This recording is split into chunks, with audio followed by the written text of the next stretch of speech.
Hello दोस्तों, नमस्कार। मैं जितेंद्र शर्मा।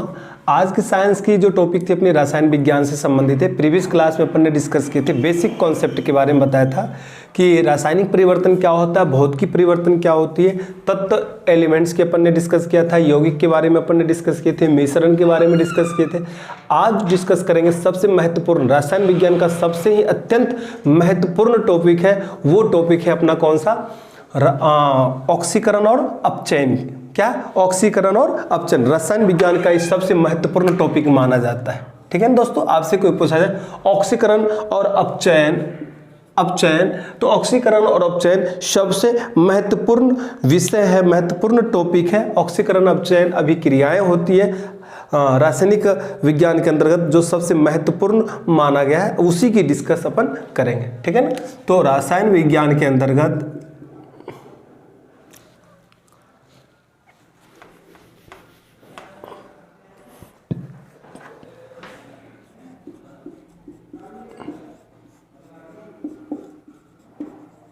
रासायन विज्ञान में ऑक्सीकरण अपचयन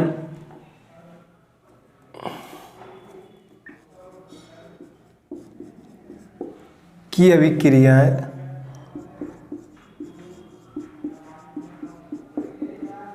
रासायन विज्ञान में ऑक्सीकरण अपचयन की अभिक्रियाएं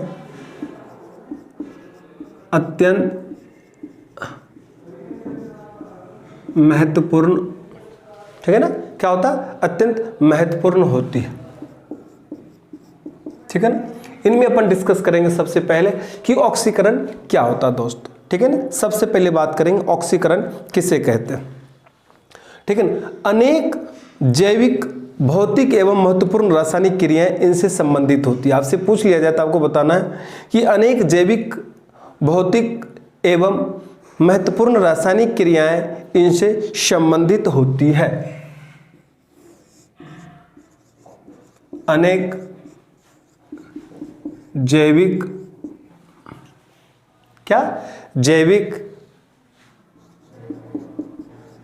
भौतिक एवं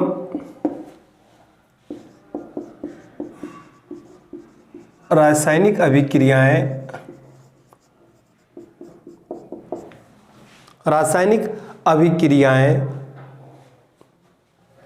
इनसे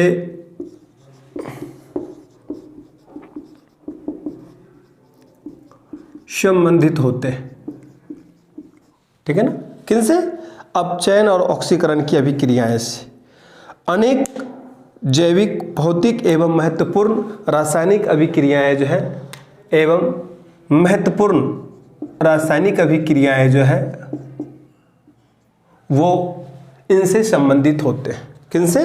ये ऑक्सीकरण और अपचयन से, ऑक्सीडेशन और रिडक्शन से। ठीक है। रसायन विज्ञान के सबसे महत्वपूर्ण अभिक्रियाएं माने जाते हैं। सामान्यतः सभी तत्व ऑक्सीजन व हाइड्रोजन से अभिक्रिया करते हैं। क्या करते हैं? जितने भी तत्व होते हैं नॉर्मली, सामान्य रूप से अपन बात करते हैं, जितने भी तत्व होते हैं वो नॉर्मली ऑक्सीजन और हाइड्रोजन से अभिक्रिया करते हैं। इसी के आधार पर हम इन्हें ऑक्सीकरण और अपचयन अभिक्रिया कहते हैं। ठीक है ना दोस्तों। आपसे कोई पूछ ले तो सभी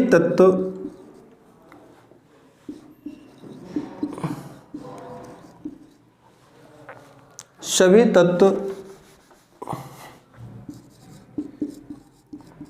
ऑक्सीजन एवं हाइड्रोजन से अभिक्रिया करते हैं। ठीक है ना। अभिक्रिया करते हैं। तो इसी के आधार पर इसे ऑक्सीकरण अपचयन अभिक्रिया कहते हैं। ठीक है दोस्तों, आपसे पूछ लिया जाए तो बताना इसी के आधार पर। किसके आधार पर? इसी के आधार पर। ठीक है ना। इसी के आधार पर इसे हम क्या कहते हैं, ऑक्सीकरण अपचयन अभिक्रिया कहते हैं दोस्तों। ऑक्सीकरण अपचयन क्या है? रासायनिक विज्ञान की सबसे महत्वपूर्ण अभिक्रिया माना जाता है। ऑक्सीकरण और अपचयन अभिक्रिया अत्यंत महत्वपूर्ण, जितनी भी जैविक, भौतिक एवं रासायनिक अभिक्रिया होते सब इन्हीं के अंतर्गत होते हैं, इन्हीं से संबंधित होते हैं। सभी तत्वों में नॉर्मली हम जो सामान्य प्रकार से बात करें, सामान्यतः बात करें, तो सभी ऑक्सीजन एवं हाइड्रोजन से अभिक्रिया करते हैं। इन्हीं के आधार पर हम क्या कहते हैं, इन्हें ऑक्सीकरण और अपचयन अभिक्रिया कहते हैं दोस्तों। चलिए, ये तो हो गए इनके एक परिचित करवाना, इनको परिचय करवाया मैंने आपको। ऑक्सीकरण किसे कहते हैं, ऑक्सीकरण और अपचयन की महत्वपूर्ण अभिक्रियाएं हैं और ये किस प्रकार की हमारे लिए भाग लेते हैं। चलिए, अब हम बात करेंगे नॉर्मली जो होते हैं इसमें, वो ऑक्सीकरण किसे कहते हैं और अपचयन किसे कहते हैं। तो सबसे पहले बात करेंगे ऑक्सीकरण की। ऑक्सीकरण की किसकी बात करेंगे? ऑक्सीकरण की। किसी परमाणु, अणु या आयन से इलेक्ट्रॉनों का निकलना या पृथक होना ऑक्सीकरण कहलाता है। क्या कहा दोस्तों मैंने?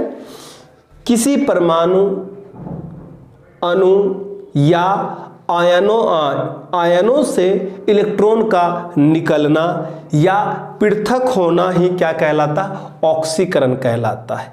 इस प्रकार ऑक्सीकरण होने पर परमाणु, अणु या आयन पर धन आवेश का मान क्या होता है? बढ़ जाते हैं, अथवा ऋण आवेश का मान कम हो जाता है। ठीक है ना? तो क्या कहलाता? ऑक्सीकरण कहलाता है। आपसे कोई पूछ लिया जाए कि ऑक्सीकरण किसे कहते, तो आसान से परिभाषा में जवाब देना है, किसी परमाणु, अणु या आयनों से इलेक्ट्रॉन का निकलना या पृथक होना, अर्थात पृथक होना ही क्या कहलाता?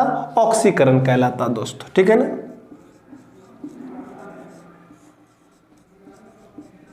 किसी परमाणु, अणु या आयनों से इलेक्ट्रॉनों का निकलना, अर्थात पृथक होना ही ऑक्सीकरण कहलाता है। इट मीन्स ऑक्सीडेशन कहलाता है, ऑक्सीकरण कहलाता है। ठीक है ना? क्या कहलाता है दोस्तों? ऑक्सीकरण कहलाता है। ओके, आपको ये ध्यान रखना चाहिए। इस प्रकार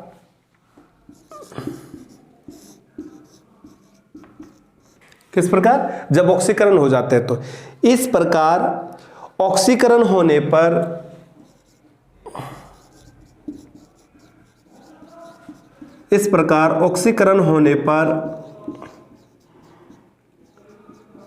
परमाणु, अणु या आयनों पर धन आवेश का मान बढ़ता है एवं ऋण आवेशों का मान घट जाता है।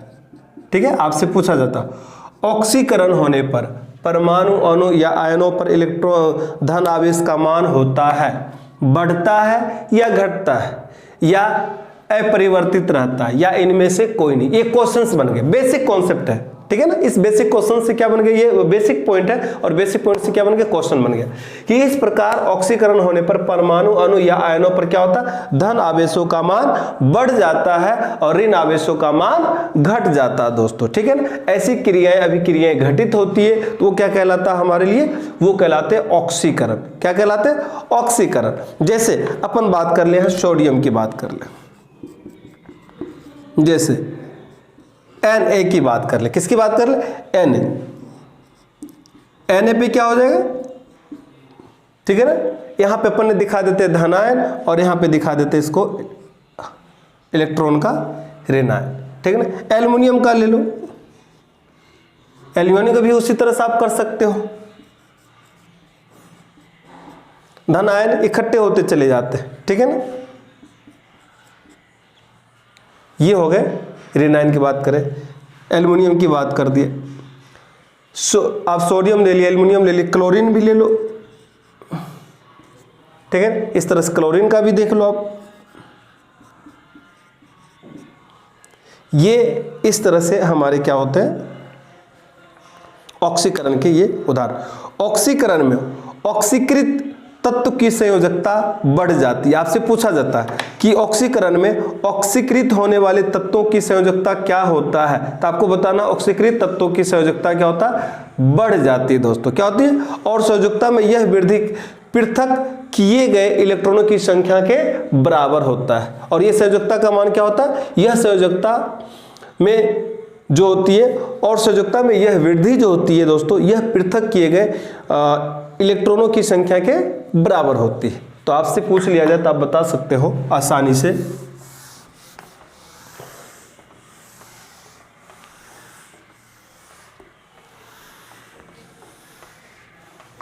क्या कि ऑक्सीकरण में ऑक्सीकृत तत्वों की संयोजकता बढ़ जाती है।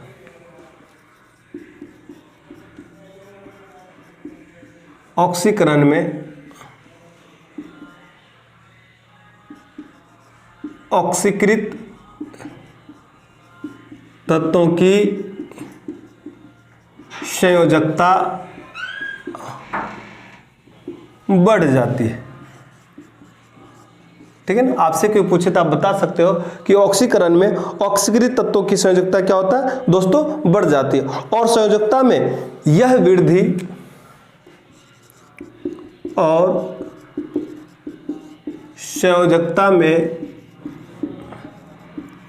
वृद्धि पृथक किए गए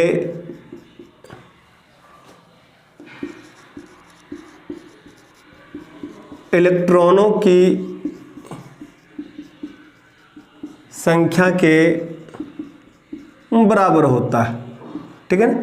आपसे यदि कोई पूछ ले तो आप आसानी से जवाब दे सकते हो। क्या जवाब दे सकते हो कि ऑक्सीकरण। सबसे पहले मैंने बात बताया ऑक्सीकरण में आपको कि ऑक्सीकरण में क्या होता है, किसी परमाणु आयन या अणु की बात करें, इलेक्ट्रॉनों का निकलना हो या पृथक होना हो, ये क्या कहलाता है, ऑक्सीकरण कहलाता है, ठीक है ना। इस ऑक्सीकरण से हमारे बीच में किस प्रकार क्रिया होती है कि अणु, परमाणु या आयन से क्या होते हैं, धन आवेश इकट्ठे हो जाते हैं और ऋण आवेश की कमी हो जाती है। जैसे अपने बताया था, मैंने सोडियम की बात की, एल्युमिनियम की बात कर ली, अपने क्लोरीन की बात कर ली। अब आपसे पूछा जाता है, जो क्वेश्चन बन के बेसिक आते हैं कि ऑक्सीकरण में ऑक्सीकृत तत्वों की संयोजकता क्या होता है, तो ऑक्सीकृत तत्वों की संयोजकता बढ़ जाती है और संयोजकता में यह वृद्धि जो होती है पृथक किए गए इलेक्ट्रॉनों की संख्या के बराबर होते हैं दोस्तों, ठीक है ना। तो ये आपसे पूछे जाते हैं, क्वेश्चन भी बनकर आते हैं, बेसिक कॉन्सेप्ट है और ये क्वेश्चन आपको याद भी होना चाहिए, ठीक है ना। अब बात करेंगे अपचयन की। किसकी बात करेंगे, अपचयन की, रिडक्शन की बात करेंगे। पहले बात की ऑक्सीडेशन की और अब बात करेंगे रिडक्शन की।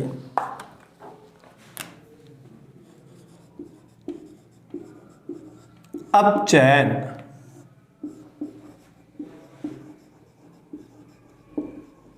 रिडक्शन, ठीक है दोस्तों। अपचयन की क्रियाएं क्या होती है, जस्ट उलट दो।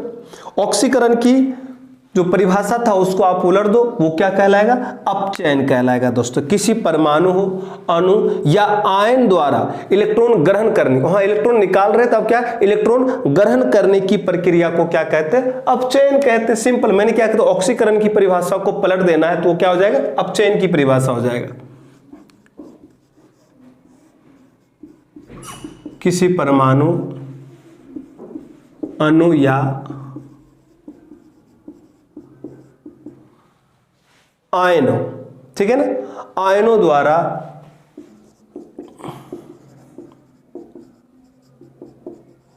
इलेक्ट्रॉन का ग्रहण, इलेक्ट्रॉन का ग्रहण करने की प्रक्रिया, इलेक्ट्रॉन का ग्रहण करने की प्रक्रिया अपचयन कहलाता दोस्तों। क्या कहलाता है, अपचयन।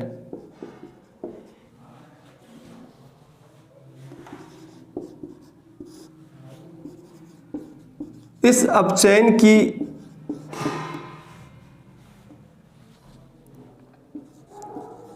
प्रक्रिया में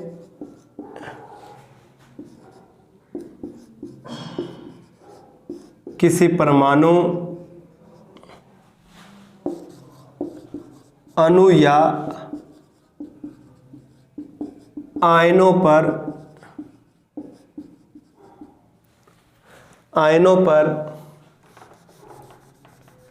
क्या होगा? आयनों पर धन आवेश का मान घटता है। धन आवेश का मान घटता है और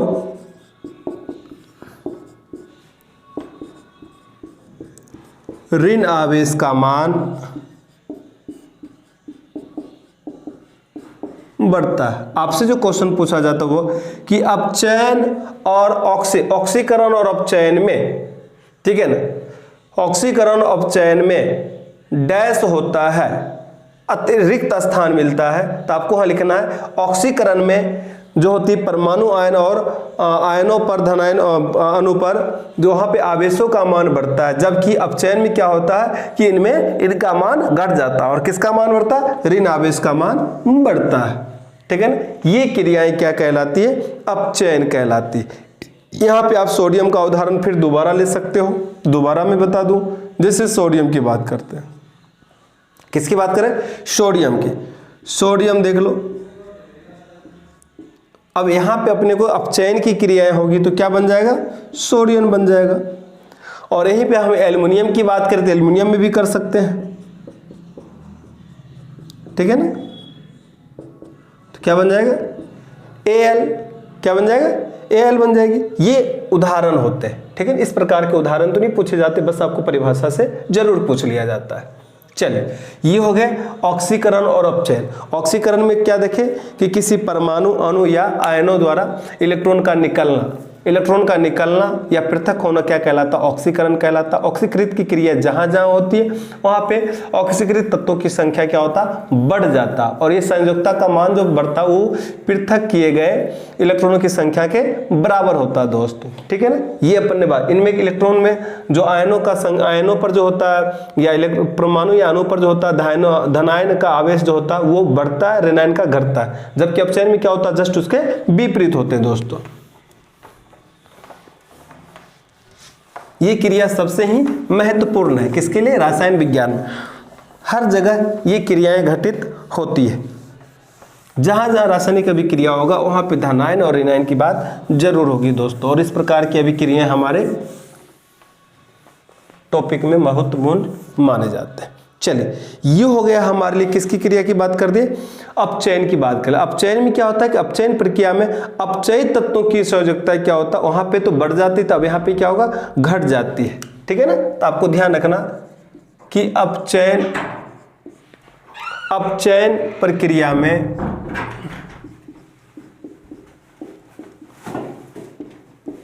अपचयित तत्वों में संयोजकता का मान, किसका मान? संयोजकता का मान बढ़ता है, ठीक है ना। बैलेंसी, जिसको क्या कहते हैं? बैलेंसी। और संयोजकता में इस प्रकार की जो कमी हो जाती है, जो बढ़ता नहीं है दोस्तों, क्या होता है? का मान घटता। और इस प्रकार संयोजकता के मान में जो घटित होती है वो क्या होता है? इलेक्ट्रॉनों जो संख्या जो बाहर निकलती है उनके मान से और भी वो बराबर हो जाते हैं। तो आपसे पूछा जाता, बता दो, अपचयन प्रक्रिया में अपचयित तत्वों में संयोजकता का मान क्या होता? घटता है। अब ये सबसे मोस्ट इंपोर्टेंट है, आपसे पूछ लिया जाए तो क्या होता है? घटता। अब आपके पास ऑप्शन मिलता है कि अपचयन प्रक्रिया में अपचयित तत्वों में जो संयोजकता का मान होता है डैश होता है, यानी रिक्त स्थान है, और आपसे वहां पे फिल इन द ब्लैंक, यानी 4 ऑप्शन है, घटता है, बढ़ता है, या अपरिवर्तित होता है, या इनमें से कोई नहीं। तो किस पे टिक लगाएंगे? घटता है, ठीक है, यानी कमी हो जाती। और इस प्रकार और इस प्रकार संयोजकता में कमी की दर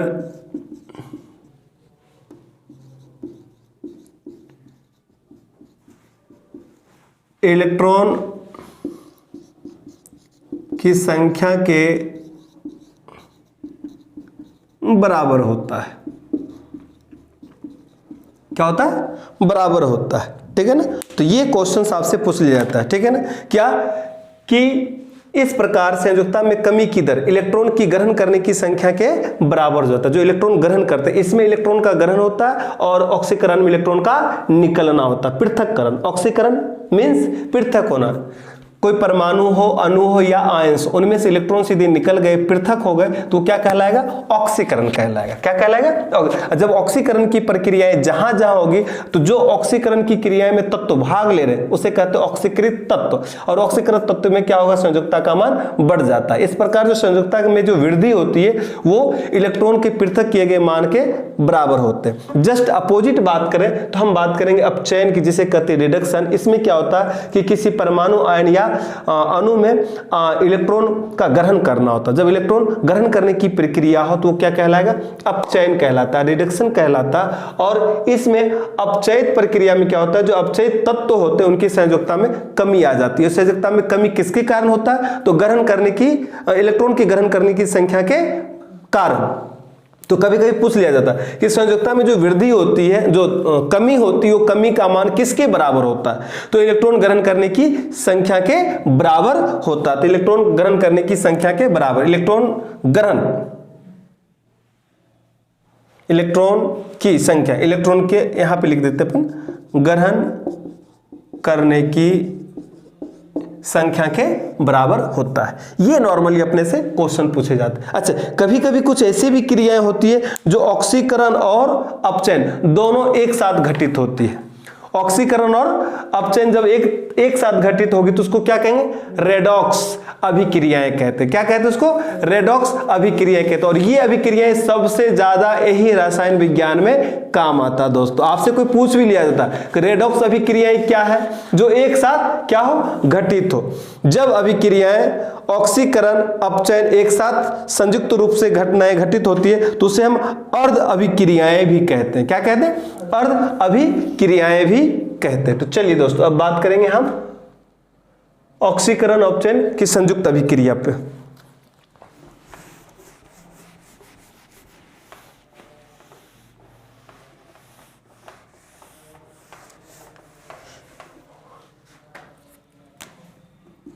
ऑक्सीकरण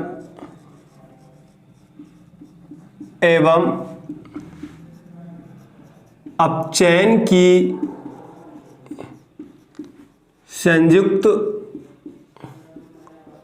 अभिक्रियाएं, ये क्रियाएं अर्ध अभिक्रियाएं कहलाते हैं। और इन प्रकार की अभिक्रियाओं को हम रेडॉक्स अभिक्रिया भी कहते हैं। सबसे पहले पूछा जाता है कि किस प्रकार की क्रिया को हम अर्ध अभिक्रिया कहते हैं? तो ऑक्सीकरण और अपचयन की अर्ध अभिक्रियाएं, क्या है ये प्रकार की?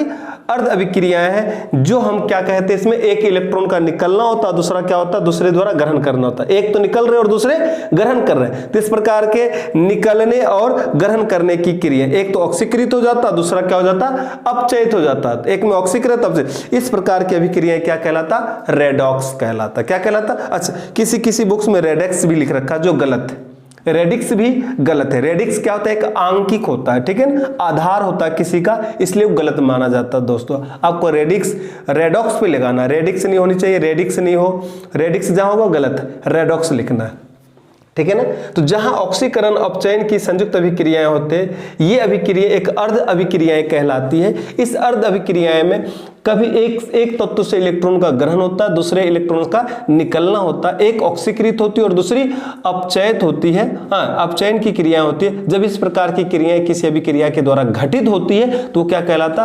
रेडॉक्स अभिक्रियाएं कहलाते हैं। दोस्तों चलिए सबसे पहले इस प्रकार की क्रियाएं क्या है तो इस बताना है कि ऑक्सीकरण एवं अपचयन की संयुक्त अभिक्रियाएं जो यह एक अर्ध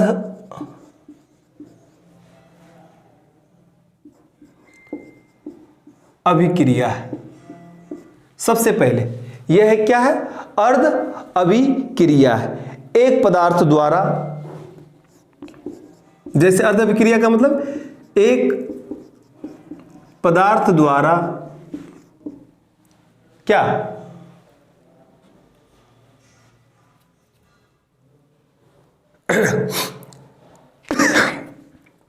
एक पदार्थ द्वारा इलेक्ट्रॉन का करना, ग्रहण करना और दूसरा का निकलना।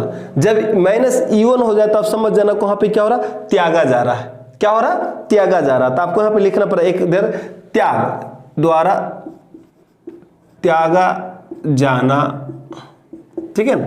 एक पदार्थ द्वारा इलेक्ट्रॉन का त्यागा जाना है तथा दूसरे के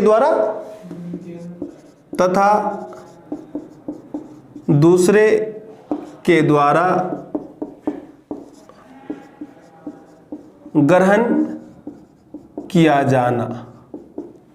क्या, ग्रहण किया जाना क्या कहलाएगा, ग्रहण किया जाना। इस अभिक्रिया में एक पदार्थ क्या होता है, ऑक्सीकृत हो जाती है और दूसरी अपचयज होते हैं।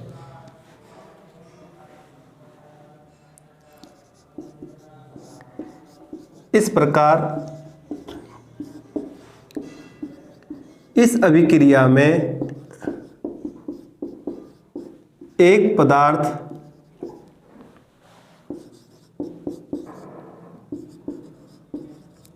ऑक्सीकृत तथा दूसरा पदार्थ अपचयित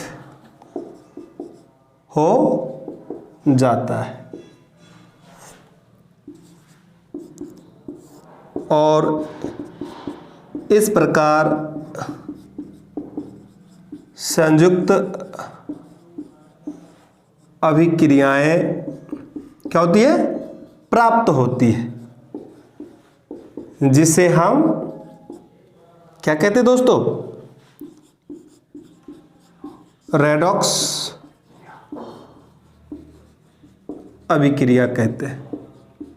ठीक है ना, ये आपसे पूछ लिया जाता है, क्या कहते हैं, रेडॉक्स अभिक्रिया कहते हैं, जिनमें एक पदार्थ से इलेक्ट्रॉन का निकलना होता, दूसरा का ग्रहण करना होता। कोई पूछ लेता, आप बता सकते हैं एक पदार्थ के द्वारा इलेक्ट्रॉन का ग्रहण करना, दूसरे के द्वारा निकलना। इन अभिक्रियाओं में एक पदार्थ ऑक्सीकृत हो जाती है और दूसरा क्या हो जाता है, अपचयित हो जाती है। इस प्रकार के दोनों अभिक्रिया एक साथ संयुक्त घटित होती है, जिसे हम क्या कहते हैं, रेडॉक्स अभिक्रिया कहते हैं। क्या कहते हैं, रेडॉक्स अभिक्रिया कहते हैं। जैसे आपसे कोई पूछ लिया जाए, फेरिक ऑक्साइड की बात करेंगे, किसकी बात करेंगे, फेरिक ऑक्साइड की, Fe2O3। इसमें क्या हो गया, लोहा अलग हो गया और O अलग हो जाएगी। जब O अलग होता है तो आपको मान लीजिए, नॉर्मल से बात करेंगे कि फेरिक ऑक्साइड पे कार्बन डाइऑक्साइड का यदि दोनों की अभिक्रिया कराते हैं, फेरिक ऑक्साइड और कार्बन डाइऑक्साइड जब दोनों की अभिक्रिया कराते हैं तो एक तो देख लो, पहले तो किसकी क्रिया होगी, अपचयन की क्रिया हो जाएगी, और उसी में क्या हो जाएगी, ऑक्सीकरण की क्रिया हो जाएगी। तो दोनों में से एक तो ऑक्सीकरण की क्रिया करेगा और दूसरा अपचयन की क्रिया करेगा। जो Fe2 है वो Fe2 क्या बन जाएगा, Fe2O3। तो Fe लोहा अलग हो जाएगा, ऑक्सीजन अलग हो जाएगी, तो इसे क्या कहेंगे हम, इसे कहेंगे अपचयन की क्रिया। क्या कहेंगे, अपचयन क्रिया। और कार्बन डाइऑक्साइड से भी आप इस प्रकार की क्रिया करोगे तो क्या हो जाएगा, ऑक्सीकरण की क्रिया। किस प्रकार की क्रिया, ऑक्सीकरण की क्रिया। तो जैसे आप उदाहरण से आप इसको समझा सकते हो, रेडॉक्स की अभिक्रियाएं,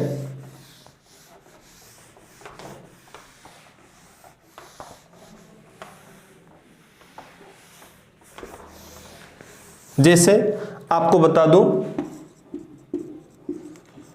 Fe2O3, ठीक है ना, ये क्या होगा, फेरिक ऑक्साइड, इसको क्या कहते हैं, फेरिक ऑक्साइड। और बन जाए दूसरा क्या होगा, CO2। क्या हो गया, CO2। अब यहां पे इस अभिक्रिया में देखेंगे, एक ऑक्सीकरण की क्रिया होगा और दूसरा अपचयन की क्रिया होगी। इन अभिक्रिया से अब आपको देखो क्या क्या अलग हो जाएगा। यदि फेरिक ऑक्साइड का क्रिया होती है तो इसे कहते हैं अपचयन। क्या कहते हैं, अपचयन। यहां अपचयन क्रिया होगा और यहां पे क्या अलग हो जाएगा, Fe2। क्या अलग हो गया, लोहा। क्या हो गया, Fe2। अब बैलेंस बनाना हो तो आप 2 यहां ना लिख कर कहां लिख सकते हो, 2Fe प्लस। अब किसकी क्रिया होनी चाहिए, कार्बन डाइऑक्साइड की क्रिया होनी चाहिए। कार्बन डाइऑक्साइड में क्या बन जाएगा, इधर से 3CO2। अब इधर से देखो O3, इधर से CO2, O3 और CO2 यहां पे आ गया आपका कॉमन, 3 कॉमन आएंगे, बैलेंस बन गए और इस प्रकार की क्रिया होगी, क्या कहलाता, ऑक्सीकरण। क्या कहलाता, ऑक्सीकरण। इससे क्या निकल गया, O3, इससे क्या निकल गया, CO2। 3 क्या बैलेंसिंग है, तो बैलेंसिंग में बन गया CO2। तो इस प्रकार की क्रिया क्या कहलाएगा आपका, ऑक्सीकरण की क्रिया। अब आपसे पूछा जाता है, क्या पूछा जाता है कि इस अभिक्रिया में फेरिक ऑक्साइड का क्या हो रहा, तो फेरिक ऑक्साइड का आयरन में क्या हो रहा, अपचयन हो रहा। किसमें हो रहा अपचयन, अपचयन। तथा कार्बन का क्या हो रहा, कार्बन का क्या हो रहा है, आपको कार्बन से पूछ लिया जाए तो आप कार्बन मोनोऑक्साइड का भी कर सकते हो। किसका कर सकते हो, कार्बन मोनोऑक्साइड का भी कर सकते हो। यदि आपको यहां करना हो तो आप इसको हटा दो, क्या हो गया, कार्बन मोनोऑक्साइड कर सकते हैं, तो कार्बन मोनोऑक्साइड ये तो हो गया फेरिक ऑक्साइड, और इसे हम क्या लिख सकते हैं, कार्बन मोनोऑक्साइड। ठीक है ना, तो आप लिख सकते हो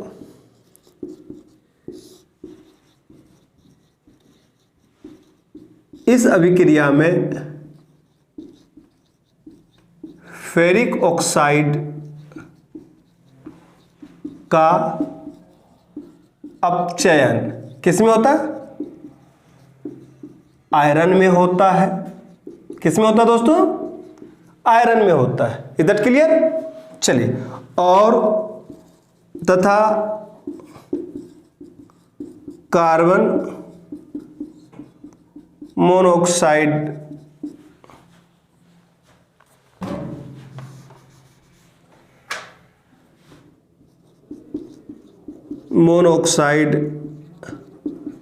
का ऑक्सीकृत होता है। क्या होता है, ऑक्सीकृत हो रहा है, जिसको अपन ऑक्सीकरण भी बोल सकते हो। कोई ये जरूरी नहीं कि ऑक्सीकृत है, ऑक्सीकरण या ऑक्सीकृत भी बोल सकते हो। ऑक्सीकरण किसमें हो रहा है, कोई पूछ लिया किसमें हो रहा है ऑक्सीकरण, कार्बन डाइऑक्साइड में हो रहा है। CO2 कार्बन डाइऑक्साइड है ना, कार्बन डाई में होता है। और इस प्रकार की अभिक्रियाएं क्या कहलाएगा, अभिक्रिया में एक पदार्थ क्या बन रहे हैं, एक पदार्थ में ऑक्सीकरण हो रहा है तथा दूसरे का क्या हो रहा, अपचयन हो रहा है। क्या हो रहा, इस अभिक्रिया में एक पदार्थ का ऑक्सीकरण तथा दूसरे का अपचयन हो रहा है, जिसे हम क्या कहते हैं, रेडॉक्स अभिक्रिया कहते हैं।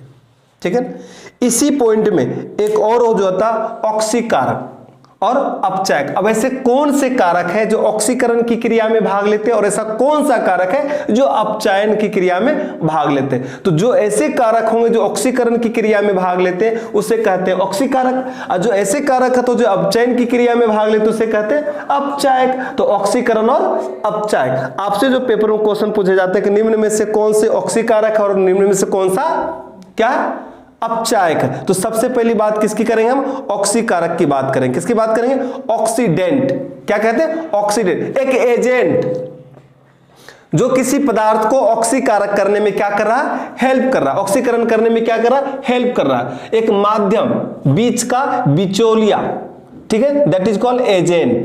ठीक है, उसको क्या हो गया, ऑक्सीकारक। वैसे पदार्थ जो एज ऑक्सीकारक का कार्य करता है वो ऑक्सीकरण में ऑक्सीकारक का कार्य करता है, यानी बदलने का कार्य कर रहा है। इलेक्ट्रॉन के क्या करने का कार्य कर रहा है, त्यागने का काम कर रहा है। इलेक्ट्रॉन का त्यागने का काम कर रहा है, पृथक करने का कार्य कर रहा है। ठीक है ना, संयोजकता पर आवेश का मान बढ़ाने का कार्य कर रहा है, ऋणात्मक का मान घटाने का कार्य कर रहा है। तो इस प्रकार की क्रियाएं करने वाले जो तत्व है वो क्या कहलाते हैं? ऑक्सीकारक। क्या कहलाते हैं? ऑक्सीकारक। और ऐसे पदार्थ को हम क्या कहते हैं? ऑक्सीकारक का एजेंट, ऑक्सीकरण का एजेंट, या ऑक्सीडेंट भी लिख सकते हो, या ऑक्सीडाइजिंग एजेंट भी बोलते हैं। ऑक्सीडेंट या ऑक्सीडाइजिंग एजेंट यानी ऑक्सीकारक। इधर क्लियर? चले अब हम बात करें दोस्तों किसकी? ऑक्सीकारक। यानी ऑक्सीकरण में भाग लेने वाले जो भी तत्व हैं वो क्या कहलाएंगे? ऑक्सीकारक कहलाएंगे। ऑक्सीडेंट,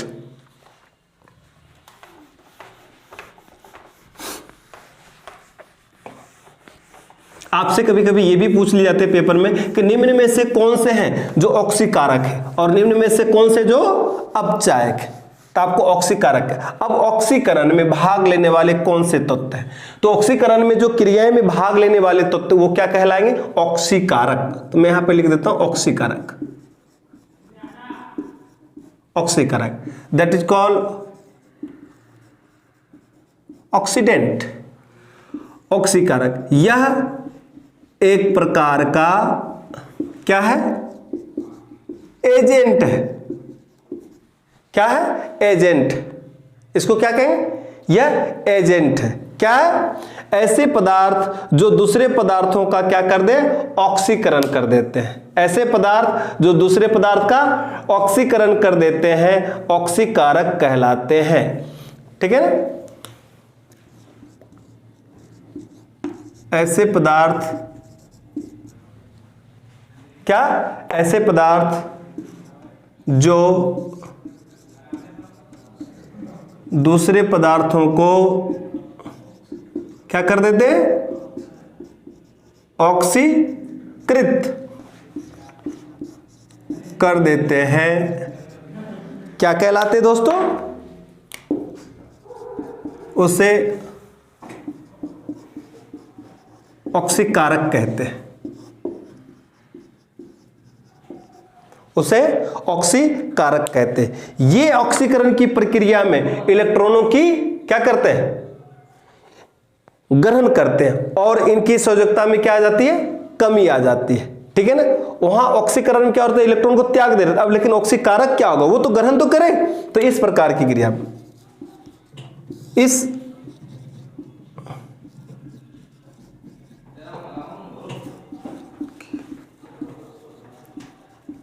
प्रक्रिया में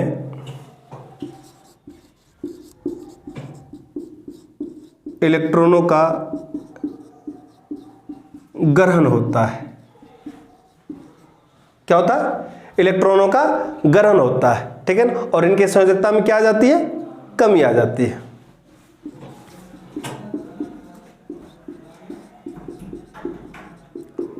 और इनकी संयोजकता में कमी आ जाती है। ठीक है ना? जैसे आपसे पूछ लिया जाए तो बता दोगे ऑक्सीकारक पदार्थ और ऑक्सीकरण करने की प्रक्रिया में स्वयं अपचयित हो जाते हैं। ऑक्सीकरण पदार्थ व ऑक्सीकरण करने की प्रक्रिया में स्वयं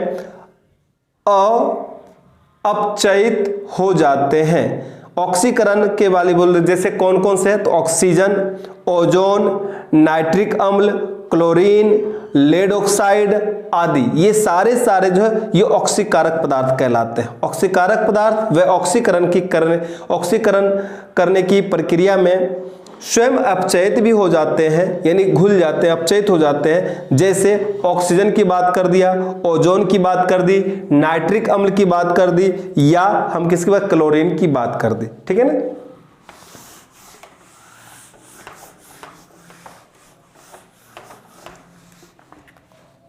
ऑक्सीकारक पदार्थ व ऑक्सीकरण करने की प्रक्रिया में स्वयं अपचयित हो जाते हैं। क्या हो जाते हैं दोस्तों? अपचयित हो जाते हैं। ठीक है ना? जैसे बात करें ऑक्सीजन की बात करें किसकी बात करें? ऑक्सीजन की, ओजोन की बात करें, ठीक है ना, किसकी बात करें? ओजोन की बात करें, नाइट्रिक अम्ल की बात करें, किसकी बात करें? नाइट्रिक अम्ल की बात करें, क्लोरीन की बात करें, ये सारे के सारे किसकी बात करते अपन ने? क्लोरीन की। लेड ऑक्साइड की बात करें,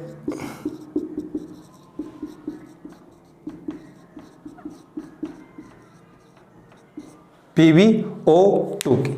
ये सारे के सारे क्या है दोस्तों?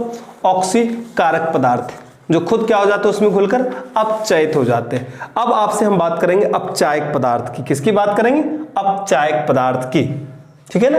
ये ऑक्सीकारक पदार्थ वे ऑक्सीकरण की प्रक्रिया में स्वयं अपचयित हो जाते हैं। जैसे ऑक्सीकरण की बात कर दी, ओजोन की बात कर दी, नाइट्रिक अम्ल की बात कर दी और क्लोरीन और लेड ऑक्साइड की बात की अपन।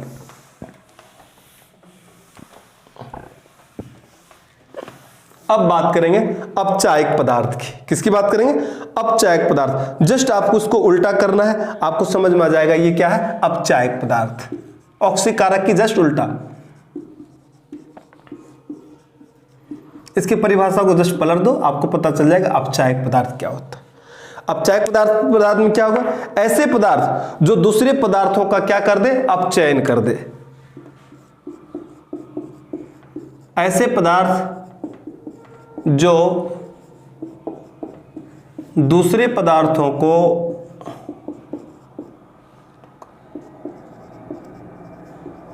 अपचयन कर दे, उसे अपचायक पदार्थ कहते हैं। क्या कहते हैं दोस्तों? अपचायक पदार्थ कहते हैं।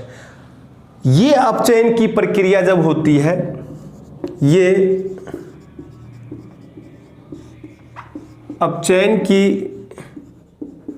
प्रक्रिया में इलेक्ट्रॉन का क्या होता है? उल्टा करना है, इलेक्ट्रॉन का त्याग करते हैं। क्या करते हैं?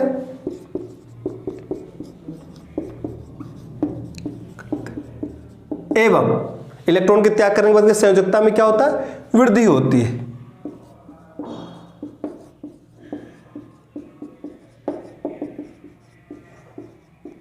वृद्धि होती है, जस्ट आपको उल्टा करना है, ठीक है ना। अपचायक पदार्थ अपचयन की प्रक्रिया में स्वयं क्या हो जाता है? ऑक्सीकृत हो जाता है। क्या हो जाता है? ऑक्सीकृत, ठीक है ना। तो आपको यहां पे लिखना है अपचायक पदार्थ क्या? औपचायक पदार्थ अपचयन की प्रक्रिया में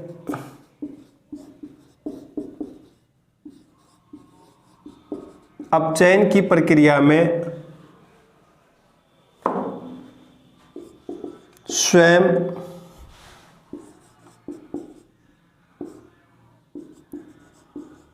ऑक्सीकृत हो जाता है। क्या हो जाता? ऑक्सीकृत हो जाता। जैसे आपसे कोई पूछ लिया जाए जैसे, तो आपको इसको उदाहरण भी बताना है। जैसे में कौन कौन है? हाइड्रोजन, किसकी बात करेंगे हम? हाइड्रोजन की बात करेंगे, ठीक है ना। हाइड्रोजन सल्फाइड की बात करेंगे,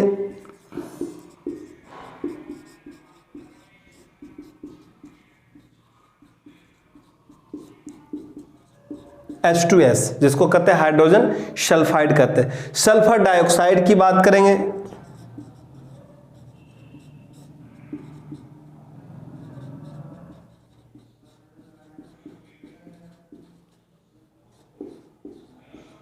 SO2, जिसको क्या कहते हैं हम? SO2। कार्बन मोनोऑक्साइड की भी बात करेंगे हम,